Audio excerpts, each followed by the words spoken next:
What is going on, guys? Welcome back to video number 5 in this brand new series on creating an MMORPG. So in today's video, I actually kind of just covered what I did. I know this is like this giant red box on the screen, so I'm just going to go ahead and remove that real quick because that's just what we were working on. So we get rid of that red box, and yeah, I'll just be going over why that red box was there, and then covering the stuff that I added while I wasn't recording the videos, because I didn't make a video yesterday. I was actually working on setting up other stuff, and there are some new features that I added, but I won't spoil them because I will spoil them for you later. Alright guys, well, I hope you enjoy this video. Alright guys, so here we are at the beginning of this video, and I've already shown you what the final product is going to be, but I didn't show you where we started in this video. So in this video, if I just refresh real quick, because we have a couple of new things going on that we didn't have in the previous video, so I don't want you to feel like you missed anything or missed an episode. Basically, I just worked on some stuff on the side when I wasn't recording yesterday, so I worked on some stuff then. And today I just want to fill you in on the stuff that I've added since then. And I know you guys have seen already what the final product was for today's video. But for now, I want to show you that I actually added this skill timer, which is pretty cool. So it's dynamic now. So it'll actually count down, and this bar will move its way to the end. You can see if I refresh, it'll start back at 60 seconds. So I just have it set in there right now to start at 60 seconds. And then I went ahead and added these new titles in with the arrows. Let me know down below what you think about those. I thought those looked pretty cool. And then also added this guy that I didn't have before. So I told you that I was going to go back and add that timer in. And I also said that I would show you guys how I did that, and I will explain that real quick. It's basically the exact same thing I did here. I just had to style it a little bit differently. And then the only other thing was just a small thing here where I actually added this little title that pops up when you hover over the icon. And I removed all 3 of them. I think I only want a log out button down there for right now. I might add like settings and other stuff down there at some point, but for now I just needed that. And then you'll notice that I also fixed all the icons and changed the colors up. And I also removed one of these because I had one too many.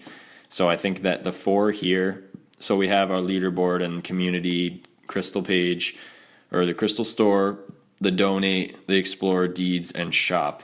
So right now we just have those 7 tabs over there, and we don't need to actually worry about anything else on that side for now.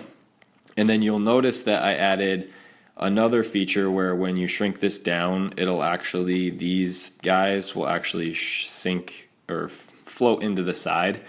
And they'll kind of cover up right here, because if you look on the mobile design that I actually have, and also I started working on a little chat design, but I don't really like the way it looks, so I'm probably going to figure something else out for that. But if you'll see, this is the way it would look or when it was closed, and I just haven't added that little tab yet.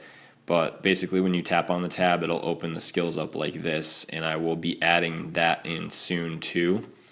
And then of course there's this navigation here, which you can see when you shrink down like this, that it did turn into just the one bar down here, and that will actually be the single navigation button. So let's just take a look at, first let's take a look at this timer. So the timer was pretty straightforward. Like I said, it was basically just a copy and paste, if I can find where I did that. So right here, basically I just added the SVG in there, and the SVG just has the stroke width is 50, and if you'll notice, these guys are radius of 25, and then the actual size of this is 100. So basically our stroke width of 50 kind of fills up that whole amount for us. And then we just there's overflow of hidden, and I added just because it wouldn't look right otherwise, because the SVG would sit on top of the stroke, I had to make a separate div that actually was our stroke. So we have our buff border, and that has a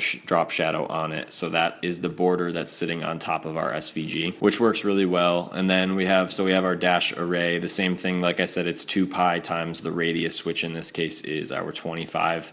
And then the dash offset is just a static 50 right now, which is what gives us that little bit of a gap right there in our timer. And I didn't do anything with the first one just because obviously it's going to be dynamic, so I just wanted to make sure that it was working with that one. So yeah, today we're actually going to be dipping into the script because I finished a lot of what I wanted to do with just CSS. Obviously I added some script stuff here. You see that I added the timer that's in here, and then also these skills are actually being set now dynamically, so the bars and the levels are being set based on experience amounts. I still have to do the money and the crystals. So if you take a look actually on this page, at the bottom we actually have some data here that I've written in. So these are pieces that we're actually using right now.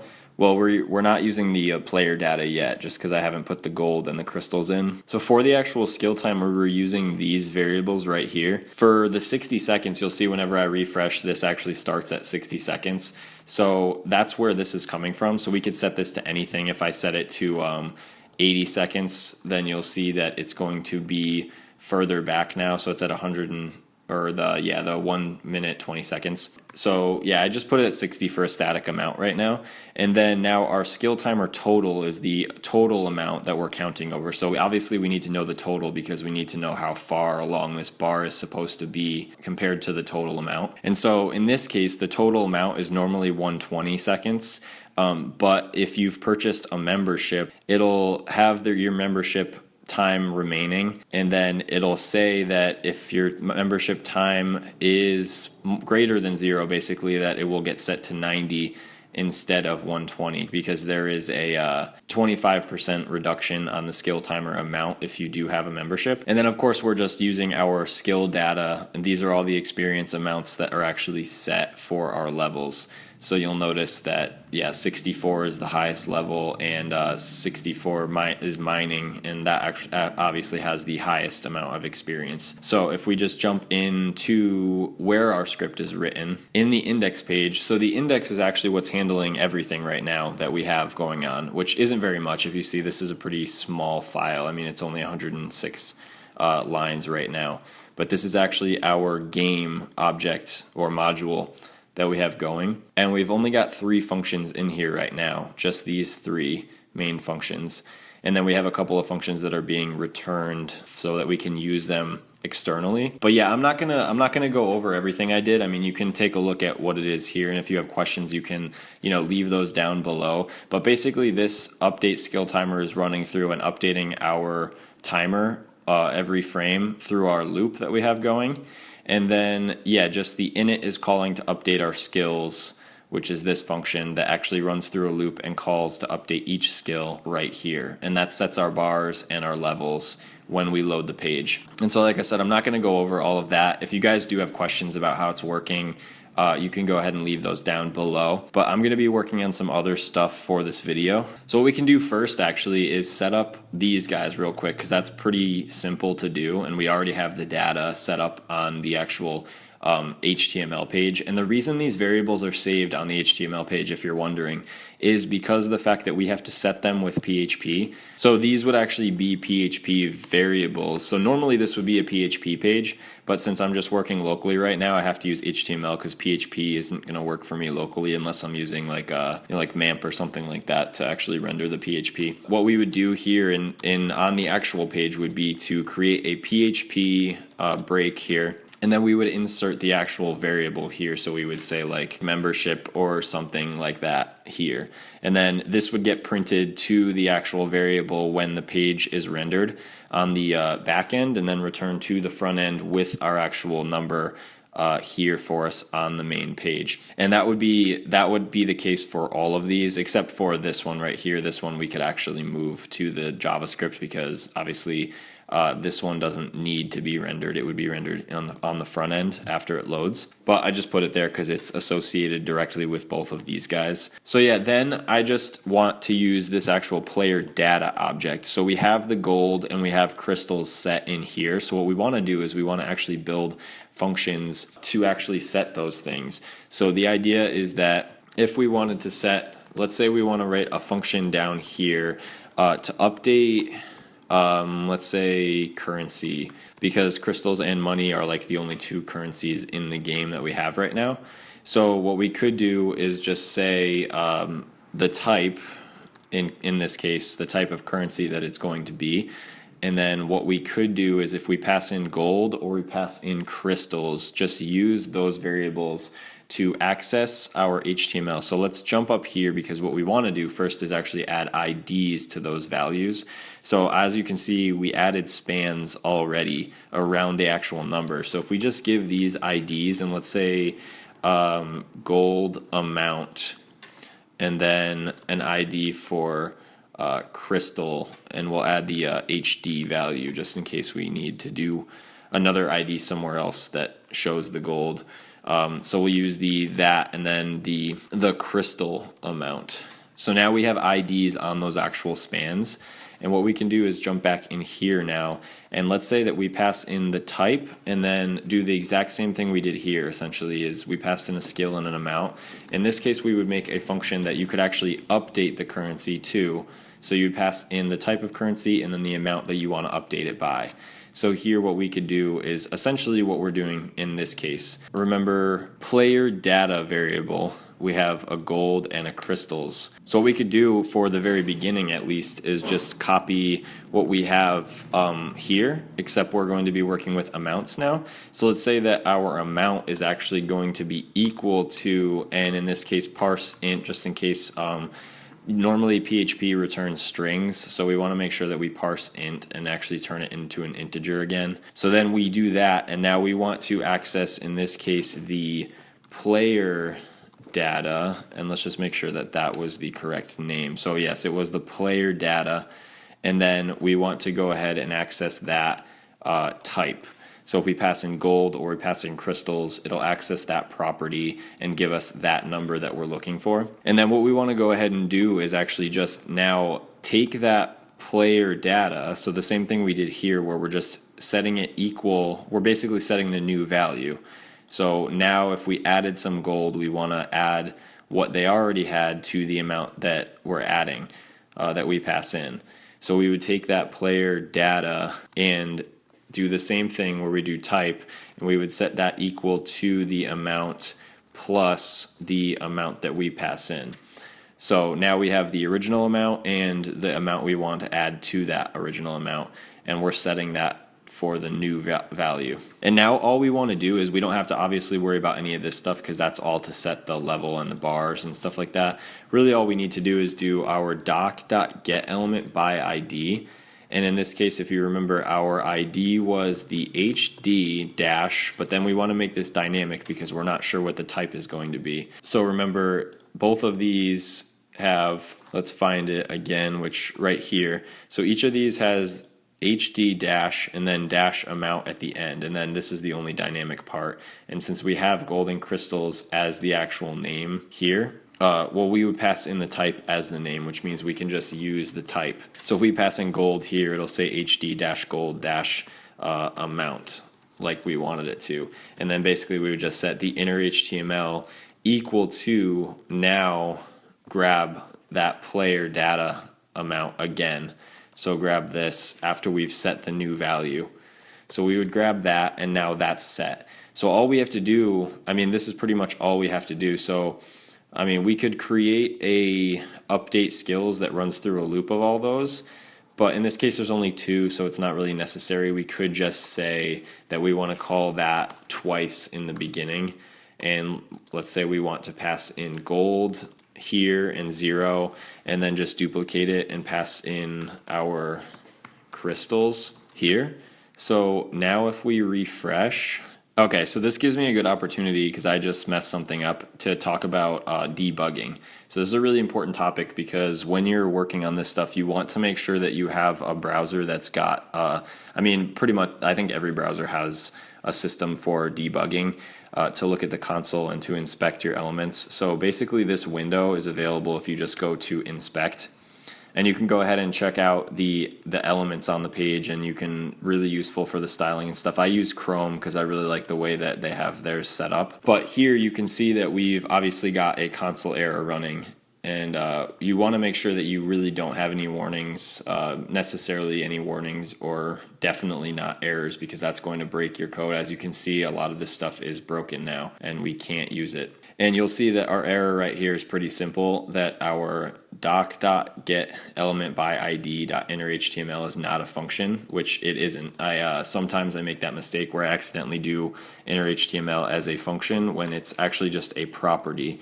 So you wouldn't call it as a function like that, you would just set it with an equals sign. And now you'll see that it's going to do what we wanted. And now you'll notice that we just have another error, and I already know what it's from. Okay, yeah, I figured this was the issue here. Just on our HTML document, instead of writing crystals, I wrote crystal. So all we have to do is add that S there. And you'll notice that those values are now updated with the values that we have saved on our index page. That's them right there. And then you'll notice that there's no comma, and I actually believe I have a function written for adding commas. It's a pretty simple function, but yeah, you could just do add commas to num and put that right in there, and then you'll notice that now we have the commas there, and it looks a lot nicer. So what I've actually been working on is I need obviously now that we've finished most of the perimeter of our interface, we actually need to work on the actual content that goes in the middle. So if you notice, we have all these different pages on here. And now that we're working with a single page, it's not that you click and actually load up a new page anymore. It's actually just going to be that we need some kind of transition to send us back to, or send us just to a new page. So in this case right now, there really is no transition between pages. All it is you click and then it loads up that page. So what we want is we want to actually have some kind of smooth transition between the pages when we click on them. So in that case, I'm not exactly sure what I'm going to do. For now, I'll probably just have like a slide effect where basically we have the page here, and then when you click on a tab or click on some item on either the left or the right side, basically it'll just slide this page out and fade it out, and then slide in the page that you clicked on from like maybe left to, or yeah, right to left in this case. So you would slide in this way and it would show you that new page. And that's just the simplest thing I could build right now. Obviously we can always mess around with different transition effects between pages later on, but right now I think that will work pretty well for what we need. So what I was setting up in here just for a base was we have the page content here, which is, I already set up the actual CSS for the page content. So if we take a look on the page, the CSS page that we have, you'll notice I have a few more styles here under the page content. And so what we're doing basically is we kind of just wanted to fit that content like nicely inside of our, inside of this, avoiding the perimeter kind of. So what we did is I basically just took the 100% and just subtracted 140 to give us a nice border. And on the width, it happened to be 140 also. It was a nice way to do that. And then I just gave it a margin top and a margin left. And there's no need to position this like absolute or anything like that, because all of the pieces so far are all position fixed, which means technically that container is really considered to be the only thing that's actually on the page in terms of the flow. So it just sits nicely right there in the middle, and it also leaves us the ability to actually be able to scroll that page too. So then just inside of that now, to actually build what we want to make, we would add for the page wrapper. So we would have a class that actually would be, all the pages would have the page wrapper class, and they would be the actual content divs that would sit in here. And so you'll notice I also added a transform to the second one. So I have two of them in here right now, and they're just commented out. If I comment these back in, you'll see what I'm actually doing here. And so if I refresh this now, you'll see that this is actually our content right here. So in terms of animations, there's a lot of ways you could do it, but you could use CSS animations to handle this transitions and then other effects that we wanted to do. But I actually have a module that I built myself to handle animations, and I really prefer using that in this case. So what I'm going to do here is actually just take a break from talking and just fast forward through the code that I'm going to write to actually get this stuff actually moving back and forth. So what we'll do is I'll probably just add a button click to like maybe the mining and the smithing buttons, and just to have you be able to click back and forth and actually slide these pages back and forth based on the button that you click. So I'm just going to go ahead and set that up real quick, and then I'll explain what I actually did.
Alright guys, well I was trying to set this up and I'm having some kind of weird problem with my module stuff. Usually it works fine. I'm like missing something of course, but I'm gonna have to take a few to figure that out, and then I will have to explain what I did in the next video. But right now, yeah, it's like a little frustrating trying to figure out why it's not working. But what we did basically is I added listeners, each of our buttons. So I added IDs to them, and I added listeners that actually call to open the content window. And then you're passing in the name of the window. And then you just go ahead and make sure that the content window that you're clicking on isn't the one that you're already on. This is just a call to animate that mining content out, which normally this would actually be type plus that content, because the type is obviously the name of the one we want. But because I gave those content windows IDs as well. As you can see, they have IDs here. But for some reason, that's not working, but I'm sure it's like a stupid little problem that is there, and yeah, I'll have to fix that and then show you guys exactly how that's working later on. Alright guys, well thank you so much for watching this video. I know I didn't do very much. I kind of just explained what I had already gotten done and then just added pretty much this money stuff, but it was kind of long enough video just explaining how I set everything up and showing you guys the script that I have in there right now, so that next video we can kind of just go over actually building stuff. And once I have a better idea of how I want to proceed, it'll make more sense. Alright guys, well that is the end of the video, and if you are liking this series so far, be sure to leave me a like down below, and if you have any questions or suggestions, leave that down below as well. What else should they do? Come on. I don't know. Subscribe. Duh. Subscribe to my channel. There'll be my face right here on the window. It's right here, so just click on that and subscribe to my channel so you don't miss any content. And I will see you guys in the next video. Peace.